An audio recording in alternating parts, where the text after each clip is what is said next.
எங்கேயே போற மாதிரியாத்தா என் மேல வந்து ஆடு ஆத்தாங்கிற மாதிரி நம்ம பொழப்பும் காலையிலேயே கடுப்பாகி போச்சுங்க. பக்கத்து தோட்டத்துக்கு வந்த டிராக்டருங்க வரும், ஆனா வராதுன்னு சொல்லிக்கிட்டு ரிவர்ஸ்ல வந்து நம்ம பென்சிங்கல்ல தட்டி விட்டாங்க. அதனால தாங்க சொல்ல மாட்டேற வளையத்தை தூக்கிட்டு வர மாதிரி நம்மளும் காலையில இந்த கடப்பாரை தூக்கிட்டு வந்து குழி தோன்ற மாதிரி ஆகி போச்சு.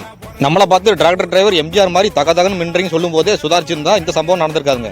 கள்ள தூக்குனாதான் பொண்ணு கிடைக்கும்ட்டு கேமராமேன் வேற கிண்டல் பண்ண ஆரம்பிச்சிட்டாங்க. நம்மளும் ஆட போங்க தம்பி, நாங்களாம் ஓசியில பண்ணு கிடைச்சாலே ஓடோடி வந்துருவோம், அதுல வேற கள்ள தூக்குனா பொண்ணு வேற கிடைக்கும் சொல்லிடுறீங்க, எப்படியாவது கள்ள தூக்கிட மாட்டேன்னு சொல்லிட்டு நாங்களாம் ஓடுற ட்ரெயினையே ஒத்த கையில நிறுத்தணும்னு பில்டப் கொடுத்துட்டு குட்டி பாகுலி மாதிரி அசால்ட்டா கள்ள தூக்கி போட்டாங்க. சேதாரம் ஆகி போச்சு, செய்கூலி தந்தாவுன்னுட்டு பக்கத்து தோட்டத்துக்காரர்கிட்ட இருந்து 500 அடிச்சு பிடிச்சி வாங்கினதுனால தலைக்கு வந்த பாரம் தலப்பாகையோடு போன மாதிரி நம்ம பாக்கெட்ல இருந்து 500 தண்டமா செலவு பண்ணாம கிரேட் எஸ்கேப் ஆயிட்டாங்க. கைத்தொழில் ஒன்றை கற்றுக்கொள் கவலையில ஒத்துக்கொள்ளுங்கிற மாதிரி நம்மளும் இந்த அரையும் குறையமா அந்த பென்சிங் ஒர்க்கை தெரிஞ்சிருந்ததுனால ஒரு வழியா வலையை கட்டி முடிச்சிட்டாங்க. அப்புறம் என்னங்க, இந்த தாமரபரணியில மூழ்கி குளிச்சுட்டு தரணி ஆள போறோன்ட்டு நம்ம முருங்கை மரத்துக்குலாம் சொல்லிட்டு கிளம்பிட்டாங்க. வீடியோ பிடிச்சிருந்தா லைக் பண்ணுங்க, மறக்காம நம்ம சேனலை ஃபாலோ பண்ணுங்க.